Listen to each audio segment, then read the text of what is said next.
My name is Dave Jaden. I've been at Advantage Lumber for 2 years now, and I'm a lumber specialist. The table is made out of Australian Beefwood. It is part of the family Casuarina, the subspecies of which there's several dozen, so we're not quite sure which one. It is a very dense and stable wood when dried.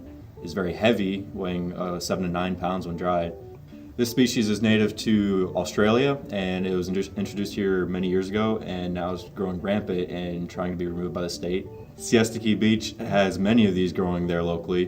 We source ours all within about a 50-mile radius, which is cut down by local arborists and delivered to us. Well, the species glues and finishes very well. Kind of similar to walnut in colorations. A lot of local turners use it as an alternative to walnut. And this table is different because we use multiple pieces instead of just the standard 2 book match sets. We wanted to create a table that was roughly about 40 inches wide, but the widest pieces we had would only net maybe 36. So what we did was we took the edge sections from other slabs and we added them on to gain a few extra inches on the left and right side.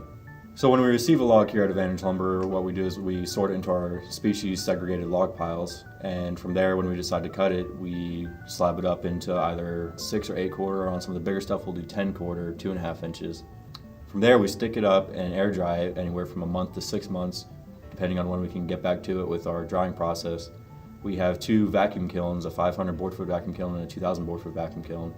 And I can dry it anywhere from a week, depending on if it's been 6 months, or it could take 2 weeks if it's relatively fresh cut. Well, once it's dry, we sort through the pieces and see what matches. If we can find any good book match sets, we'll keep those tagged separately. And when we get to them, we'll straight line the 2 closest sides and we'll glue it together from there. Well, after straight lining, we'll go into the gluing section where we use West Systems epoxy and glue that together there. We'll use multiple clamps, top and bottom, to get rid of any torquing effect, so you alternate every single set of clamps, and then we'll have boards running across holding everything flat together. Any cracks or natural defects in the wood will either keep clear with clear epoxy or we'll fill it in this case black, because black is one of the natural colors inside beefwood.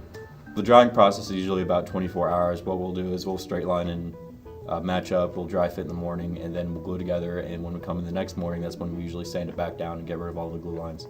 After the epoxy step and the slab gets resurfaced back down, we'll hand sand it to 220, stepping up from 60, 80, 120, 150, 220 to make sure it's perfectly flat and as smooth as possible. And then the slab gets sprayed with a conversion varnish. We used to use a pre-catalyzed lacquer, but we recently switched to conversion varnish for a more durable finish.